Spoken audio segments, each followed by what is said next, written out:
Hello everyone. आज के इस वीडियो में हम लोग देखेंगे जो सबसे इम्पोर्टेंट चीज़ होता है जो हर 3 महीने पे चेंज होता है, that is dearness allowance for the bankers और कोई भी पब्लिक सेक्टर अंडरटेकिंग या सेंट्रल गवर्नमेंट।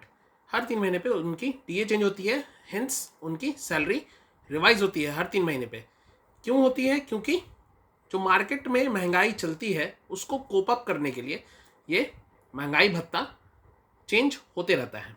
तो तीनों जैसी central government, public sector unit और पब्लिक सेक्टर बैंक्स, ये तीनों का कैलकुलेशन अलग अलग तरीके से होता है। यहाँ पे हम लोग बस बैंकर्स के लिए देखेंगे, तो स्टार्ट करते हैं। सबसे पहले कि कौन सा डेटा लिया जाता है कैलकुलेशन के लिए, वो लिया जाता है CPI-IW, that is core price index for industrial workers. ठीक है, बहुत तरह का CPI होता है, that is CPI consumer price index. Rural के लिए अलग होता है, अर्बन के लिए अलग होता है, इंडस्ट्रियल वर्कर्स के लिए अलग होता है, और अलग अलग तरह से कैलकुलेशन होती है। और ठीक है, यहाँ पे सबसे पहले ये देखते हैं कि डिटरमाइनिंग फॉर फरवरी, मार्च, अप्रैल।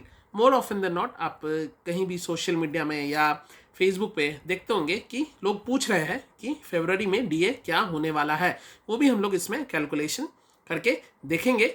दिसंबर का डेटा अपने पास नहीं है, हाइपोथेटिकल मान के उसका कैलकुलेशन करेंगे, और अभी जो आपका डीए चल रहा है उसका भी कैलकुलेशन करके आपको बताएंगे ताकि आपको समझ में आए ये डीए कैसे आ रहा है।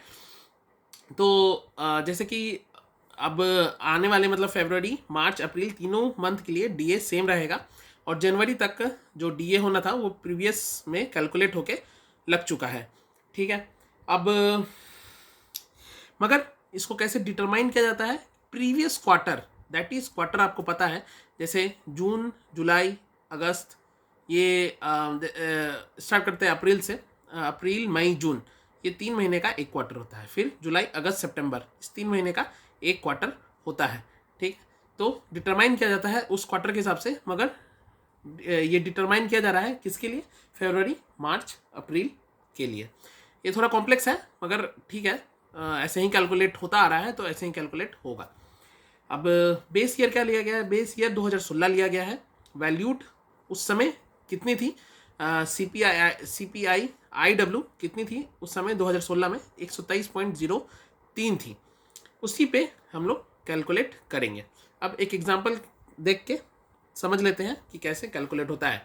जैसे कि आप जनवरी में अपना सैलरी स्लिप देखेंगे तो उसमें डीए 19.83 लिख के आ रहा है। तो वो 19.83 कैसे आ रहा है वो देखेंगे। उसके बाद नेक्स्ट फरवरी, मार्च, अप्रैल में जो डीए लागू होगा उसको कैलकुलेट करेंगे। एक हाइपोथेटिकल, दिसंबर का डेटा नहीं आया है तो हाइपोथेटिकल मान के उसको कैलकुलेट करेंगे।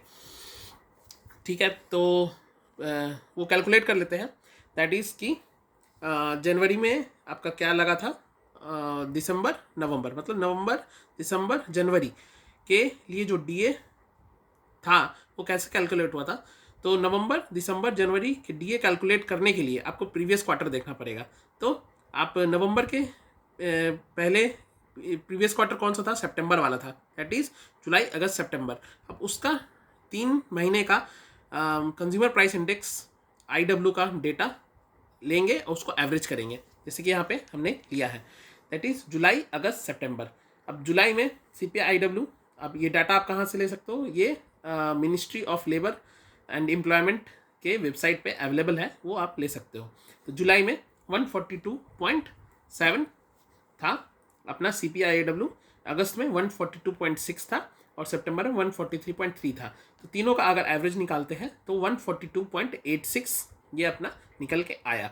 अब इसको कैलकुलेट करने के लिए जो बेस अपना 2016 वाला है, ये 142.86 को बेस से सब्सट्रैक्ट करेंगे तो 19.83 निकल के आ जाएगा। यही अपना डीए अप्लाई हुआ था नवंबर, दिसंबर, जनवरी के लिए। अब फरवरी, मार्च, अप्रैल के लिए कैलकुलेट करना होगा, तो प्रीवियस क्वार्टर कौन सा हो गया? अक्टूबर, नवंबर, दिसंबर। तो उसका डेटा हम लोग लेंगे।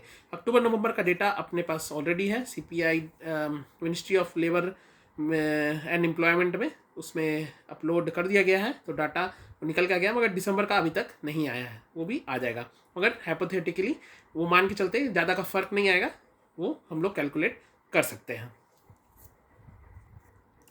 अब हम लोग अक्टूबर का डेटा देखते हैं। CPIW अक्टूबर की थी 144.50, नवंबर का 144.85 ही थी, और दिसंबर में CPI का डेटा अवेलेबल हो गया है। दैट इज CPI बहुत सारे होते हैं, CPI या CPI रूरल, CPI अर्बन, या रिटेल वाला, होलसेल वाला। तो हम लोग CPI का अगर ट्रेंड फॉलो करें तो ये 144.50 से थोड़ा सा नीचे जाएगा या 144.50 ही रहेगा। तो हम लोग हाइपोथेटिकली 144.50 ही मान लेते हैं फॉर सिंप्लीफिकेशन, और ये एवरेज निकल के आएगा 144.50 ही तीनों का। तो 144.50 से अगर बेस वैल्यू सब्सट्रैक्ट करेंगे तो 21.47% अपना DA आ जाएगा। अब इस DA का कितना फ़र्क पड़ेगा, दैट इज़ कितना ज़्यादा बढ़ा है, ये आप देख सकते हो। यहाँ 19.83 से 21.47 हुआ है, तो 1.6% का डिफरेंस आया है। तो वो आपकी सैलरी में कितना रिफ्लेक्ट होगा, वो अराउंड डिपेंड करेगा कि आपके बेसिक पे क्या है। बेसिक पे जितना कम है या कितना ज़्यादा है। अगर बात की जाए 77,800 के बेसिक पे में, मैं एक एग्जांपल ले रहा हूँ, उसमें आपका 1750 का डिफरेंस आ जाएगा, मतलब 1750 आपको ज़्यादा मिलेगा। और जिससे से नीचे 77,800 से नीचे जाएंगे तो डिफरेंस कम होते जाएगा, और 77,800 के ऊपर जाएंगे तो और ज़्यादा बढ़ के आएगा, मतलब 1750 से ज़्यादा सैलरी आएगी। तो ये था अपना ये कैलकुलेशन। ये आई होप आपको समझ में आएगा, और ये काफ़ी जो भी आपको मिलता है, अगर वो चीज़ आपको समझ में आए तो वो मज़ा भी आता है कैलकुलेशन करने पे। आप खुद अब अपना कैलकुलेट कर सकते हो, आगे आने वाले DA के आपको पूछने की ज़रूरत नहीं पड़ेगी। That's it, thank you.